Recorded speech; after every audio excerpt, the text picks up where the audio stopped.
ಎಲ್ರಿಗೂ ನಮಸ್ಕಾರ. ನನ್ನ ಹೆಸರು ಡಾಕ್ಟರ್ ಕಿರಣ್ ಕುಮಾರ್ ಎಚ್.ಜಿ. ಸಹಾಯಕ ಪ್ರಾಧ್ಯಾಪಕರು ಕನ್ನಡ ವಿಭಾಗ, ಕ್ರಿಸ್ತ ಶಾಂತಿ ಕಾಲೇಜು ಸಹಾಯಕ ಬೆಂಗಳೂರು. ಇವತ್ತು ನಾವು ಕುವೆಂಪು ಅವರ ಸಬಕ್ತಿ ಪದ್ಯವನ್ನ ವಿಶ್ಲೇಷಣೆ ಮಾಡ್ತಾ ಇದ್ದೀವಿ. ನಮ್ಗೆಲ್ಲ ಗೊತ್ತಿರೋ ಹಾಗೆ ಕುವೆಂಪು ಅವರು ಕನ್ನಡದ ಅಥವಾ ಭಾರತದ ಶ್ರೇಷ್ಠ ಸಾಹಿತಿಗಳಲ್ಲಿ ಒಬ್ಬರಾಗಿದ್ದಾರೆ. ಪ್ರಕೃತಿ ಅಥವಾ ನಿಸರ್ಗದ ಮೂಲಕ ಇಡೀ ಜಗತ್ತನ್ನ ವಿಶ್ಲೇಷಣೆ ಮಾಡ್ತಕ್ಕಂತ ಅಥವಾ ಜಗತ್ತನ್ನ ಅರಿಯುವಂತ ಪ್ರಯತ್ನವನ್ನ ಕುವೆಂಪು ಅವರು ತಮ್ಮ ಸಾಹಿತ್ಯದ ಮುಖೇನ ಮಾಡಿದ್ದಾರೆ. ಪ್ರಾದೇಶಿಕತೆಯ ಮೂಲಕ ಜಗತ್ತಿನ ಸತ್ಯಗಳನ್ನ ತಿಳಿಯುವ ಪ್ರಯತ್ನವನ್ನ ಕುವೆಂಪು ಅವರ ಸಾಹಿತ್ಯದಲ್ಲಿ ನಾವು ಕಾಣಬಹುದಾಗಿದೆ. ಕುವೆಂಪು ಅವರು ಸಮಾಜದಲ್ಲಿ ಇರ್ತಕ್ಕಂತ ಅನೇಕ ರೀತಿಯ ತಾರತಮ್ಯಗಳನ್ನ, ಅಸಮಾನತೆಗಳನ್ನ ಸಾಹಿತ್ಯದ ಮೂಲಕ ಅಲ್ಲಗಳೆಯುತ್ತಾ ಹೊಸದಾದಂತ ದರ್ಶನಗಳನ್ನ ಕಟ್ಟಿಕೊಡುವಂತ ಪ್ರಯತ್ನವನ್ನ ಸಾಹಿತ್ಯದಲ್ಲಿ ಮಾಡಿದ್ದಾರೆ ಅಂತ ಅನ್ಸುತ್ತೆ. ಉದಾಹರಣೆಗೆ ಕುವೆಂಪು ಅವರು ಮಲೆಯಾಳದಿ ಮದುಮಗಳು ಕಾದಂಬರಿಯಲ್ಲಿ ಬರ್ದಿರ್ತಕ್ಕಂಥ ಮುನ್ನುಡಿಯ ರೂಪದಲ್ಲಿ ಇರ್ತಕ್ಕಂಥ ಕವಿತೆ ಒಳಗಡೆ ಈ ಸಾಲುಗಳನ್ನ ಹೇಳ್ತಿದ್ದಾರೆ ಏನು ಅಂತಂದ್ರೆ, ಇಲ್ಲಿ ಯಾರು ಮುಖ್ಯರಲ್ಲ, ಯಾರು ಅಮುಖ್ಯರಲ್ಲ ಎನ್ನುವಂತ ಮಾತುಗಳನ್ನ ನಾವು ವಿಶ್ಲೇಷಣೆ ಮಾಡಿದ್ರೆ ಕುವೆಂಪು ಅವರ ದಾರ್ಶನಿಕ ಸತ್ಯಗಳು ಏನು ಅಥವಾ ಕುವೆಂಪು ಅವರ ಸಾರ್ವಕಾಲಿಕ ಚಿಂತನೆಗಳೇನು ಅಂತ ತಿಳ್ಕೊಳ್ಳುವಂತ ಅವಕಾಶ ನಮಗೆ ಒದಗಿ ಬರುತ್ತೆ. ಅದೇ ರೀತಿಯಾಗಿ ಕುವೆಂಪು ಅವರು ಸಮಾಜದಲ್ಲಿರ್ತಕ್ಕಂಥ ಅನೇಕ ರೀತಿಯ ಏಕರೀತಿಯ ಚಿಂತನೆಗಳನ್ನ ಒಡೆಯುವಂತ ಪ್ರಯತ್ನವನ್ನ ಮಾಡ್ತಾರೆ. ಆ ಮೂಲಕ ಅವ್ರು ಏನ್ ಮಾಡ್ತಿದ್ದಾರೆ ಅಂದ್ರೆ ಏಕರೀತಿಯ ಚಿಂತನೆಗಳನ್ನ ಹೊಡೆದಾಕಿ ಆ ಚಿಂತನೆಗಳ ಬದಲಾಗಿ ಕುವೆಂಪು ಅವರು ಬಹುಮುಖಿಯ ಚಿಂತನೆಗಳನ್ನ ಅಥವಾ ಸಾರ್ವಕಾಲಿಕ ಬಹುತ್ವದ ಚಿಂತನೆಗಳನ್ನ ಕಟ್ಟಿಕೊಡುವಂತ ಪ್ರಯತ್ನವನ್ನ ಮಾಡ್ತಿದ್ದಾರೆ ಅಂತ ಅನ್ಸುತ್ತೆ. ಅದೇ ರೀತಿ ಕುವೆಂಪು ಅವರು ಸಮಾಜದಲ್ಲಿರುವ ಚಿಂತನೆಗಳು ವ್ಯಕ್ತಿಗಳನ್ನ ಇಟ್ಕೊಂಡು ನೋಡೋದಾದ್ರೆ ಕೆಲವರು ಒಳ್ಳೆಯವರು ಅಂತ ಅಥವಾ ಕೆಲವರು ಕೆಟ್ಟವರು ಅನ್ನುವಂತ ನಿರ್ಣಯಗಳನ್ನ ತೆಗೆದುಕೊಳ್ಳುವಲ್ಲಿ ಏಕ ರೀತಿಯಾದಂತಹ ಮಾನದಂಡವನ್ನ ಅನುಸರಿಸ್ತಾ ಇದಾವೇನೋ ಅನ್ನುವಂತ ನೆಲೆಯಲ್ಲಿ ಚಿತ್ರಿಸ್ತಾರೆ. ಉದಾಹರಣೆಗೆ ಅವರು ಸ್ಮಶಾನ ಕುರುಕ್ಷೇತ್ರ ನಾಟಕದಲ್ಲಿ ಹೇಳ್ತಕ್ಕಂತಹ ದುರ್ಯೋಧನ ಕೆಟ್ಟವನು, ಪಾಂಡವರು ಒಳ್ಳೆಯವರು ಅನ್ನುವಂತ ಚಿಂತನೆಗಳನ್ನ ಅಲ್ಲಿ ಏನ್ ಮಾಡ್ತಿದ್ದಾರೆ ಅಂತ ಅಂದ್ರೆ ದುರ್ಯೋಧನಲ್ಲೂ ಕೂಡ ಒಳ್ಳೆಯವನಿದ್ದ ಅನ್ನುವಂತ ಸಂದೇಶವನ್ನ ಅನೇಕ ಚಿತ್ರಣಗಳ ಮೂಲಕ ಕಟ್ಕೊಡ್ತಿರೋದನ್ನ ನಾವು ನೋಡ್ಬೋದಾಗಿದೆ. ಅದೇ ರೀತಿಯಾಗಿ ರಾಮಾಯಣದಲ್ಲಿ ಬರ್ತಕ್ಕಂಥ ಪ್ರತಿನಾಯಕನಾದಂತಹ ರಾವಣ ಕೆಟ್ಟವನು ಅನ್ನುವಂತ ಚಿಂತನೆಯನ್ನ ಸಮಾಜ ಅಥವಾ ನಮ್ಮ ಪುರಾಣ ಕಥೆಗಳು ಬಿಂಬಿಸಿದ್ರೆ, ಕುವೆಂಪು ಅವ್ರು ಏನ್ ಮಾಡ್ತಿದ್ದಾರೆ ಅಂತಂದ್ರೆ ಇಲ್ಲ, ರಾವಣನಲ್ಲೂ ಕೂಡ ಒಬ್ಬ ವ್ಯಕ್ತಿತ್ವ ಉಳ್ಳಂತ ಒಳ್ಳೆ ಮನುಷ್ಯ ಇದ್ದ ಅನ್ನುವಂತ ಚಿತ್ರಣವನ್ನ ಬಿಂಬಿಸುವ ಪ್ರಯತ್ನವನ್ನ ಸಾಹಿತ್ಯದ ಮೂಲಕ ಮಾಡ್ತಿರೋದನ್ನ ನಾವು ನೋಡ್ಬೋದಾಗಿದೆ. ಈ ರೀತಿಯಾಗಿ ಕುವೆಂಪು ಅವರು ಅನೇಕ ಕೆಲಸಗಳನ್ನ ಅಥವಾ ಅನೇಕ ರೀತಿಯಾದಂತಹ ಚಿಂತನೆಗಳನ್ನ ಕಟ್ಕೊಡೋದನ್ನು ನಾವಿಲ್ಲಿ ಕಾಣ್ಲಿಕ್ಕೆ ಸಾಧ್ಯ ಇದೆ. ಕುವೆಂಪು ಅವರು ನಾಟಕ ಅಥವಾ ಕಾವ್ಯದ ಮೂಲಕ ಸಮಾಜದಲ್ಲಿ ಒಪ್ಪಿತವಾದ ಕಲ್ಪನೆಗಳನ್ನ ಮತ್ತೆ ಮತ್ತೆ ಮುರಿದು ಕಟ್ಟುವ ಕೆಲಸವನ್ನ ಪುನಃ ಮಾಡ್ತಿದ್ದಾರೆ ಅಂತ ಅನ್ಸುತ್ತೆ. ಆ ಮೂಲಕ ಕೆಟ್ಟದ್ದು ಎನ್ನುವುದರಲ್ಲೂ ಕೂಡ ಒಳ್ಳೆಯ ಸಂದೇಶಗಳಿರೋದು ಅಥವಾ ಒಳ್ಳೆಯ ಚಿಂತನೆಗಳಿರೋದನ್ನ ನೋಡ್ಲಿಕ್ಕೆ ಸಾಧ್ಯ ಇದೆ ಅನ್ನುವಂತ ಚಿಂತನೆಯನ್ನ ಕುವೆಂಪು ಅವರು ಹುಟ್ಟಾಕ್ತಿದ್ದಾರೆ. ಇಲ್ಲೂ ಕೂಡ ಸಬಕ್ತಗೀನ್ ಅನ್ನುವಂತ ಪದ್ಯದಲ್ಲಿ ಬೇಟೆಗಾರನಾಗಿರ್ತಕ್ಕಂಥ ಒಬ್ಬ ವ್ಯಕ್ತಿ ತನ್ನ ನಿಲುವು ಮತ್ತು ತನ್ನ ಧೋರಣೆಗಳನ್ನ ಬಿಟ್ಟು ಯಾವ ರೀತಿಯಾಗಿ ಮಾನವತ್ವದ ಕಡೆಗೆ ಅಥವಾ ಮನುಷ್ಯತ್ವದ ಕಡೆಗೆ ಹೊರಡ್ತಾನೆ ಅನ್ನುವಂತ ಚಿಂತನೆಯನ್ನ ಇಡೀ ಕವಿತೆಯನ್ನು ನಮಗೆ ಕಟ್ಕೊಡ್ತಾ ಇರೋದನ್ನ ನಾವು ನೋಡ್ಬೋದಾಗಿದೆ.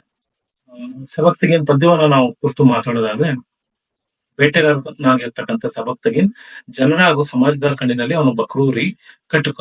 ಆದ್ರೆ ಕವಿ ಅವನನ್ನ ನೋಡುವ ದೃಷ್ಟಿಕೋನ ಇದೆಯಲ್ಲ, ಅದು ಸಮಾಜಕ್ಕಿಂತ ಅಥವಾ ಜನಸಾಮಾನ್ಯರಿಗಿಂತ ಭಿನ್ನವಾಗಿ ಕವಿ ಏನ್ ಮಾಡ್ತಿದ್ದಾರೆ ಅಂತ ಇಲ್ಲಿ ವಿಶ್ಲೇಷಣೆ ಮಾಡ್ತಿದ್ದಾರೆ. ಅದಕ್ಕೆ ನಮ್ಮಲ್ಲಿ ಒಂದು ಗಾದೆ ಇದೆ ನೋಡಿ ಕನ್ನಡದಲ್ಲಿ, ರವಿ ಕಾಣದನ್ನ ಕವಿ ಕಂಡ ಅನ್ನುವಂತ ನೆಲೆ ಒಳಗಡೆ ಸಬಕ್ತಗೀನ್ ನಮಗೆ ಗೊತ್ತಿದೆ ಅವನೊಬ್ಬ ಕ್ರೂರಿ ಅಥವಾ ಕಟುಕ. ಯಾಕೆ ಅಂತಂದ್ರೆ ಅವ್ನ ಕೆಲಸನೇ ಏನು ಅಂದ್ರೆ ಬೇಟೆಗಾರನ ಕೆಲಸ ಏನು ಅಂತಂದ್ರೆ ಮುಖ್ಯವಾಗಿ ಅವನು ಸಮಾಜದಲ್ಲಿ ಇರ್ತಕ್ಕಂತಹ ಅಥವಾ ಅವನು ಉಳಿವಿಗೋಸ್ಕರ ಏನ್ ಮಾಡ್ತಿದ್ದಾನೆ ಅಂದ್ರೆ ಬೇರೆ ಪ್ರಾಣಿಗಳನ್ನ ಕೊಲ್ತಿದ್ದಾನೆ. ಆ ಮೂಲಕ ಅವನು ತನ್ನ ಜೀವನವನ್ನ ನಡೆಸ್ತಾ ಇದ್ದಾನೆ. ಇಂಥ ಒಬ್ಬ ಮನುಷ್ಯನಲ್ಲೂ ಕೂಡ ಮಾನವೀಯ ಮೌಲ್ಯಗಳು, ಮಾನವೀಯ ಸಂಬಂಧಗಳು ಉಳ್ಕೊಂಡಿದಾವೆ ಅಥವಾ ಮಾನವೀಯ ಸಂಬಂಧಗಳು ಅವನಲ್ಲೂ ಇರ್ಲಿಕ್ಕೆ ಸಾಧ್ಯ ಅನ್ನುವಂತ ಚಿಂತನೆಯನ್ನು ಕುವೆಂಪು ಈ ಪದ್ಯದಲ್ಲಿ ಕಟ್ಕೊಳ್ತಿದ್ದಾರೆ. ಕುವೆಂಪು ಅವರು ಸಮಾಜದ ಕಣ್ಣಿಗೆ ಕ್ರೂರಿ, ಕಟಕ, ಕೆಟ್ಟವನು ಅಂತ ಬಿಂಬಿತ ಆಗಿರ್ತಕ್ಕಂಥ ಸಬಕ್ತಗೀನ್ ಇರ್ತಕ್ಕಂಥ ಒಳ್ಳೆಯ ಮಾನವೀಯ ಮೌಲ್ಯಗಳನ್ನ ಒಂದು ತಾಯಿ ಚಿಂಕೆಯ ಮೂಲಕ ಈ ಕವಿತೆಯಲ್ಲಿ ಕಟ್ಟಿಕೊಟ್ಟಿರೋದನ್ನ ನಾವು ನೋಡಬಹುದಾಗಿದೆ. ಕ್ರೂರತ್ವದಲ್ಲೂ ಕೂಡ ಕರುಣೆ ಇರ್ಲಿಕ್ಕೆ ಸಾಧ್ಯ ಅನ್ನುವಂಥ ಚಿಂತನೆಯನ್ನ ಕುವೆಂಪು ಅವರು ತುಂಬಾ ಗಟ್ಟಿಯಾಗಿ ಈ ಕವಿತೆಯಲ್ಲಿ ಪ್ರತಿಪಾದಿಸಿದ್ದಾರೆ ಅಂತ ನನಗೆ ಅನಿಸ್ತಾ ಇದೆ. ಸಬಕ್ತಗೀನ್ ಕವಿತೆಯನ್ನ ನಾವು ಮುಖ್ಯವಾಗಿ ನೋಡೋದಾದ್ರೆ, ಸಬಕ್ತಗೀನ್ ಈಗಾಗಲೇ ನಾವು ಮಾತಾಡಿರೋ ಹಾಗೆ ಅವನೊಬ್ಬ ಬೇಟೆಗಾರ, ಬೇಟೆಯಾಡ್ಲಿಕ್ಕೆ ಕಾಡಿಗೆ ಹೋಗಿದ್ದಾನೆ. ಕಾಡಿಗೆ ಹೋದಾಗ ಅವನಿಗೆ ಏನಾಗಿದೆ ಅಂತಂದ್ರೆ, ಕುದುರೆಯನ್ನ ಏರ್ಕೊಂಡು ಕಾಡನ್ನ ಸುತ್ತಾ ಇರ್ಬೇಕಾದ್ರೆ ಬೆಟ್ಟವನ್ನ ಏರಿದ್ದಾನೆ, ಗುಡ್ಡವನ್ನ ಇಳಿದಾನೆ. ಎಷ್ಟೆಲ್ಲ ಹುಡುಕಿದ್ರು ಕೂಡ ಅವನಿಗೆ ಬೇಟೆ ಸಿಗ್ತಾ ಇಲ್ಲ. ಸುಮಾರು ಅರ್ಧ ದಿನ ಆಗೋಗಿದೆ ಅಥವಾ ತುಂಬಾ ಬಿಸಿಲಿನಿಂದ ಇಬ್ರು ಬಾಯಾರಿಕೆ ಆಗಿದ್ದಾರೆ. ಕುದುರೆನೂ ಸುಸ್ತಾಗಿದೆ, ಜೊತೆಗೆ ಸಬಕ್ತಗೀನ್ ಕೂಡ ಸುಸ್ತಾಗಿದ್ದಾನೆ. ಈ ಸಂದರ್ಭದಲ್ಲಿ ಅವನಿಗೆ ನೀರ್ ಕುಡಿಬೇಕು ಅಂತ ಅನ್ಸಿದೆ, ಬಾಯಾರಿಕೆ ಆಗಿದೆ. ಬೆಟ್ಟವನ್ನ ಏರಿ ಅಲ್ಲಿ ಬಂದಿದ್ರಿಂದ ಅವನಿಗೆ ಏನಾಗಿದೆ, ಇಲ್ಲೊಂದು ಕಡೆ ಕೊಳ ಸಿಕ್ಕಿದೆ. ಆ ಕೊಳದಲ್ಲಿ ಏನ್ ಮಾಡ್ತಾನೆ ಅಂದ್ರೆ ನೀರ್ ಕುಡಿತಾನೆ, ಕುದುರೆಗೂ ನೀರ್ ಕುಡಿಸ್ತಾನೆ. ಇಬ್ರು ಕೂಡ ಸುಸ್ತಾಗಿದ್ರಿಂದ ಏನ್ ಮಾಡ್ತಿದ್ದಾರೆ ಅಂದ್ರೆ ಸಬಕ್ತಗೀನ್ ಕುದುರೆಯನ್ನ ಕಟ್ಟಾಕ್ಬಿಟ್ಟು ಅಲ್ಲೇ ಒಂದ್ ಮರದ ಬುಡದಲ್ಲಿ ಏನ್ ಮಾಡ್ತಾನೆ ಅಂದ್ರೆ ಮಲಗ್ತಾನೆ. ಹೀಗೆ ಸುಮಾರು ಹೊತ್ತು ಮಲಗಿದ ನಂತರದಲ್ಲಿ ಅವನಿಗೊಂದು ಸಂದರ್ಭದಲ್ಲಿ ಎಚ್ಚರ ಆದಾಗ ಆ ಕೊಳದಲ್ಲಿ ಅಂದ್ರೆ ನೀರ್ ಕುಡ್ದಿದ್ದ ಅಲ್ವಾ, ಆ ಕೊಳದಲ್ಲಿ ಒಂದು ತಾಯಿ ಜಿಂಕೆ ಮರಿಯನ್ನ ಕರ್ಕೊಂಡ್ ಬಂದು ಏನ್ ಮಾಡ್ತಿದೆ, ನೀರನ್ನ ಕುಡಿಯೋದಕ್ಕೆ ಅಥವಾ ಕುಡಿತಾ ಇದೆ. ಈ ಸಂದರ್ಭದಲ್ಲಿ ಸಬಕ್ತಗೀನ ತಾಯಿ ಜಿಂಕೆನ ಮತ್ತೆ ಮರಿ ಜಿಂಕೆನ ನೋಡ್ತಾನೆ. ಆ ಕಡೆಯಿಂದ ತಾಯಿ ಜಿಂಕೆ ಮರಿ ಜಿಂಕೆ ಯಾರು ಸಬಕ್ತಗೀನನ್ನು ನೋಡಿದ ತಕ್ಷಣ ಅಲ್ಲಿಂದ ಓಡ್ಲಿಕ್ಕೆ ಸ್ಟಾರ್ಟ್ ಮಾಡುತ್ತೆ.